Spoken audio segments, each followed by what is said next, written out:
चीता नहीं कहेंगे, टाइगर माने बाघ ही होता है, ठीक है, पैंथर माने चीता होता है।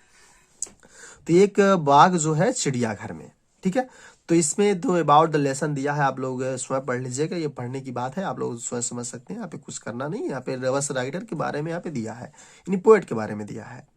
हाँ, यहाँ पे हम आपको बता दें कि अबाउट द पोयम जो है बहुत ही ये मजेदार पोयम होने वाला है। तो यहाँ पे थोड़ा सा हम एक्सप्लेन कर देते हैं, पहले ही आपको बता देते हैं। तो यहाँ पे देखिए अबाउट द पोएम दिया है, the poem is written by Leslie Norris. ये ऑलरेडी जो है बताता है कि पोएम किसके द्वारा लिखा गया और क्या है इसमें। तो the poem written by Leslie Norris explain the agony and helpless of a caged tiger that lives in the zoo. अब जानते हैं कि एक चिड़ियाघर में अगर कोई शेर शेर मतलब बाघ चाहे कोई जंतु रहे तो वो किस प्रकार से जीवन गुफा में व्यतीत करता है, तो आज़ादी नहीं होती है। The poet explain what life could be if had been a free animal. यदि इंसान मतलब किसी जानवर को अगर फ्री कर दिया है तो किस प्रकार से जीवन व्यतीत करता है, जीता है, और एक चिड़ियाघर मतलब एक पिंजरे में रहता है तो किस प्रकार से जीवन व्यतीत करता है, उसी के बारे में यहाँ पे टोटल है ये लेसन बताया, मतलब ये पोएम बताया गया है। The poet has tried to explain about the condition of animals that are caged by human beings of their own fun। यानी यहाँ पे बहुत ही अच्छे तरीके से बताने की कोशिश किया है यहाँ पे कवि ने। तो हम पढ़ेंगे आगे तो मिलेगा आपका। तो सबसे पहले यहाँ पे ये पढ़ लेते हैं जो नीचे का लाइन बहुत इंपॉर्टेंट है, ये इंपॉर्टेंट नहीं है, यहाँ पे समझ जाएंगे, पहले से ही समझ जाएंगे कि हाँ इसमें क्या मिलेगा हमें। तो this poem A contest A tiger in the जू with tiger in a natural habitats. यह कविता चिड़ियाघर के एक बाघ के साथ उसके अप्राकृतिक आवास में बाघ के विपरीत है। यानी ये ऑलरेडी ये बाघ जो है एक चिड़ियाघर में है और एक जंगल में है, दो बाघों के यहाँ पे कंपेयर किया जाता है। The poem moves from the zoo to the jungle. यह कविता जो है चिड़ियाघर से जंगल की तरफ जाती है, and back again to the zoo, और फिर से क्या होता है चिड़ियाघर यानी वो जंगलों की तरफ जाती है, जंगलों से फिर चिड़ियाघर के अंदर आके वह समाप्त हो जाती है। Read the poem silently. इस पोएम को बहुत ही खामोशी से पढ़ें, चुपचाप पढ़ें, आप लोग होशियार हैं पढ़ सकते हैं। तो read the poem silently once, यानी कविता को एक बार चुपचाप पढ़ें। And say which stanza speak about the tiger in the zoo and which is and ones speak about the tiger in the jungle. अब इसे शांति से पढ़ेंगे, बहुत ही इत्मीनान से पढ़ेंगे, क्योंकि ये आसान होने वाला है आपके लिए, और जब इसे पढ़ लेंगे तो बहुत ही आसान हो जाएगा, क्योंकि ये बहुत ही आसान है पोएम है, बहुत आसान हो जाएगा। आप एकदम आसानी से पढ़ें, शांति से पढ़ें और ये लंबे समय तक बने रहें। तो बता रहा कि इसे चुपचाप पढ़ें और कहें कि कौन सा पद्य चिड़ियाघर में बाघ के बारे में बोलता है और कौन से जंगल के बाघ के बारे में बोलता है, नहीं कौन सा स्टेंजा जो है वह जंगल वाले बाघ के बारे में है और कौन सा जो है चिड़ियाघर के बाघ वाले में है। तो ये बहुत ही आसानी से पढ़ सकते हैं। आइए यहाँ पे हम स्टेंजा पे सीधे चलते हैं। अब देखिए यहाँ पे दिया, he stalks in his vivid stripes the few steps of his cage on pads of violet quiet in his quiet rage. अब देखिए बहुत ही आसानी से पढ़िएगा। अब यहाँ पे देखिए एक बाघ जो है वह पिंजरे में है, उसके बारे में बता रहा है। विविड स्टेप्स माने होता है, स्टेप में पट्टियां होता है, विविड माने होता है यानी अनेक तरीके से कह सकते हैं।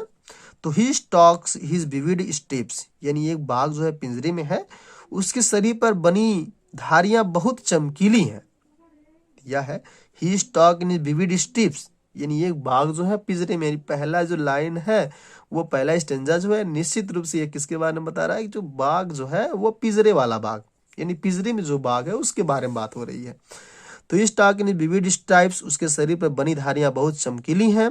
The few step of his cage on pads of velvet quiet in his quiet rage, उसकी पैरों के तलवे गद्देदार व मुलायम है। आप देखिएगा जो वो क्या बोलते हैं जो बाघ होते हैं उनके तलवे जो होते हैं बहुत ही ये क्या बोलते हैं गद्देदार होते हैं, यानी जिस प्रकार से मतलब मखमल आप देखे होंगे जो गद्दा आता है उसमें उसी टाइप का होता है। The few step of his cage on pads of violet quiet in his quiet rage, उसके पैरों के तलवे गद्देदार व मुलायम है, इसलिए बिना कोई आवाज किए चल रहा है। लेकिन उसकी शाही चाल मात्र कुछ कदमों तक ही सीमित है, क्योंकि वह पिंजरे में बंद है, इसलिए क्रोधित दिखता है परंतु शांत रहता है।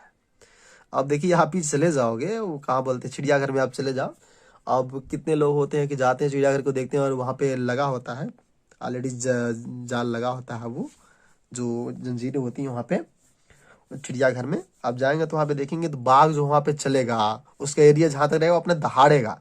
लेकिन वो बेचारा चाह कर भी वो कुछ कर नहीं सकता है।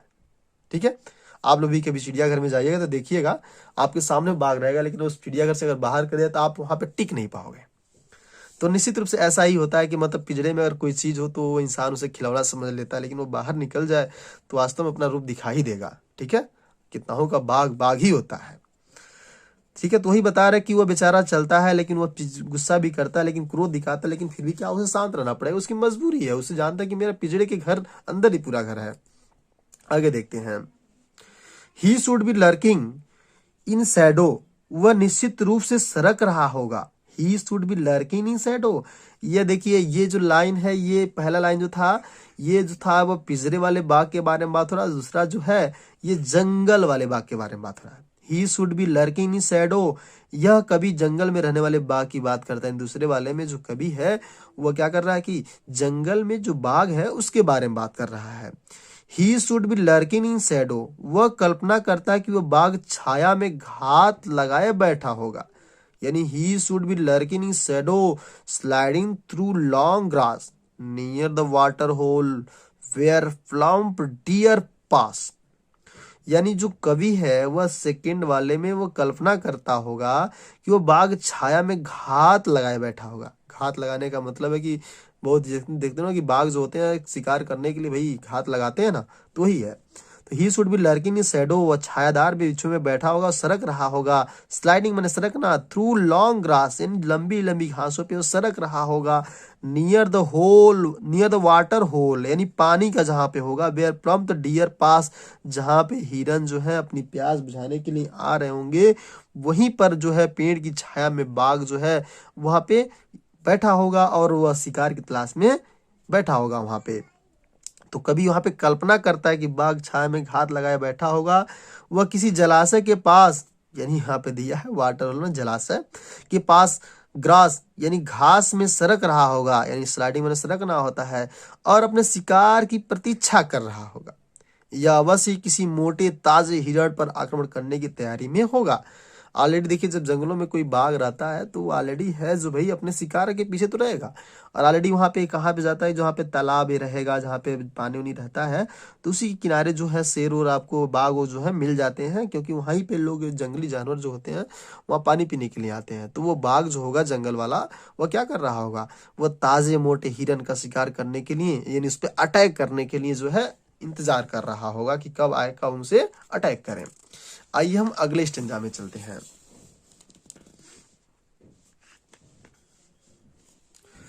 देखिए, he should be snarling around houses at the jungle's edge baring his white fangs his claws terrorising his the village. अब देखिए, स्नॉर्लिंग माने जो होता है वह होता है दहाड़ना, यानी रोरिंग, ग्रोलिंग कह सकते हैं, यानी गुड़गुड़ाना कह सकते हैं। He should be snarling around houses, कभी यहाँ पे कल्पना करता है कि जंगल में रहने वाला बाघ दूसरे छोर पे अगर जाता होगा तो घरों के चारों तरफ क्या हो रहा, गुर्रा रहा होगा। जैसे हमारे जंगल है और जंगल के किनारे जब आए हुआ और वहां पे घर देखे तो क्या होता है, गुर्राता है, दहाड़ता है, वो अपने अपना अपना अलग तरीके से वो दिखाता है।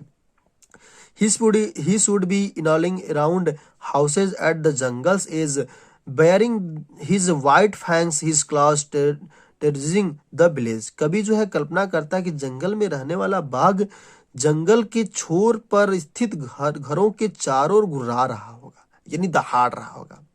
अपने लंबे तिछ सफेद दांतों तथा अपने पंजों को दिखाते हुए लोगों को आतंकित कर रहा होगा। टेरराइजिंग माने होता है आतंकित करना। ठीक है, आतंकित मतलब दहाड़ना, मतलब देखते बाघ जो लोग होते हैं, अभी देखो जंगल से छूटकर जंगल किनारे जब वहां पे घर रहते हैं तो वहां पे आके क्या करता है, अपने दिखाता है, गुर्राता है, चारों तरफ गुर्रा रहा होता है, और अपने लंबे लंबे सफेद जो दांत होते हैं आप लोग देखे होंगे शायद, तो अभी जाइए चिड़ियाघर में देखिए, ऑलरेडी मिल जाएंगे आपको। तो अपने लंबे समय तीक्ष्ण सफेद दांतों तथा अपने पंजों को दिखाते हुए गांव के लोगों को आतंकित करता है, यानी उन लोगों को डराता है। आतंकित करने का मतलब क्या, डराना। But he locked in a concrete cell, he stand behind bars. लेकिन फिर देखिए, ये तो है जंगलों की बातें हो गई, लेकिन उसे ही क्या कर दिया जाए, एक पिंजरे में लाके बंद कर दिया जाए। But he is locked in a concrete cell, वह बाघ जो जंगल में स्वतंत्र था पिंजरे में डाल दिया गया। अब उसे क्या कर दिया गया जी, फिर लाके पिंजरे में डाल दो भाई, ठीक है, पहले क्या था, जब वो जंगल में था तो दहाड़ रहा था, अपने शिकार की प्रतीक्षा कर रहा था। फिर क्या होता है, but he is locked in a concrete cell, वह बाघ जो जंगल में स्वतंत्र था पिंजरे में डाल दिया गया। ही स्टैंड बिहाइंड बार्स, उस कंक्रीट की मजबूती कटोरी में कैद कर दिया गया है। Stalking the length of his cage, ignoring visitors, उसकी शक्ति को सलाखों के पीछे बंद कर दिया गया। वह आगंतुकों, विजिटर्स मैंने होगा आगंतुक, जो देखने वाले लोग होते हैं, परवाह न करते हुए अपने पिंजरे की पूरी लंबाई में चलता रहता है भाई। तो आप जब चले जाइएगा चिड़ियाघर में देखिएगा, वो बाघ जो आपको देखेगा लेकिन फिर भी क्या करेगा, इग्नोर करता है, आपकी तरफ नहीं देखेगा। वो अपनी मस्त चाल में वो जो है बेचारा पिंजरे की तरफ चलता रहता है, क्योंकि उसकी शक्ति जो है ना बंद कर दी गई है। ठीक है, तो उम्मीद करते हैं ये समझ गए होंगे आप लोग। ठीक है, तो देखिए किसी को पिंजरे में अगर बंद कर दिया जाए तो ऑलरेडी उसकी शक्ति कहाँ तक हो सकती है आपको पता ही है। आगे देखते हैं। He hears the last voice at night, the patrolling cars and stars with his brilliant eyes at the brilliant stars. पिंजरे में बंद बाघ रात को गश्त के लिए घूमती हुई कारों को अंतिम आवाज को सुनता है, अपनी चमकदार आंखों से चमकीले तारों को घूरता रहता है। भाई क्या कर सकता है भाई, पिंजरे में बंद है तो कुछ कर तो नहीं पाएगा, दहाड़ेगा भी तो किससे दहाड़ेगा, अपने अंदर वही रहता है, अपने मस्त चाल में क्या करता है भाई रहता है। उसे पता है कि मेरी शक्ति क्या है, पिंजरे के अंदर कैद कर दी गई है। This hears the last voice at night, वो क्या करता है, ही हियर्स, वह सुनता है, the last voice at night, यानी अंतिम आवाज को रात में सुनता है। द पेट्रोलिंग कार्स, जब वहां से कार गुजर रहे होते हैं, पेट्रोलिंग मैंने होता है गश्त लगाना यानी जाना वहां से। एंड स्टेयर्स, स्टेयर मैंने होता है घूरना, विथ हिज ब्रिलियंट आइज, अपनी चमकीली आंखों से घूरता है। एट द ब्रिलियंट स्टार्स, जो चमकीले जो तारे होते हैं, जो स्टार होते हैं, उनको बेचारा रात भर में घूमता रहता है। तो ये जो है एक जो, जैसा कि शुरू में हमने पढ़ा कि ये जो है कि एक बाघ जो है जू में है, जू से क्या होता है वो फिर से ले आके भाई जंगल में जाता है, फिर जंगल से लाके कहाँ पे चलाता है, जू में चलाता है। तो यहाँ पे वही बताया, आज़ादी के बारे में बताया कि जब किसी कोई स्वतंत्र रहता है निश्चित रूप से वो अपनी आज़ादी चाहता है, और उसे कैद कर दिया है तो वो जान जाता है कि भाई मैं तो कैदी हूँ, कुछ कर नहीं सकता। तो वही बात है, जब भी आप जाइएगा चिड़ियाघर में देखिएगा तो जो बाघ होता है ना आपको देखेगा नहीं, वो तो अपने मस्त चाल में चलता रहता है। ठीक है, तो उम्मीद करते हैं आपको ये टाइगर इन द जू आपको बहुत अच्छे तरीके से समझ में आया होगा। इसका पैसेज आप निश्चित रूप से करिएगा। कोई अगर परेशानी हो तो निश्चित रूप से कमेंट बॉक्स में कमेंट करना मत भूलिएगा। ठीक है, फिर मिलेंगे हम एक तड़कते भड़कते वीडियो के लिए, नए वीडियो लेके आएंगे, फिर आपका पूरा सिलेबस पूरा कराया जाएगा। निश्चिंत रहें, स्वस्थ रहें, खुश रहें, मस्त रहें।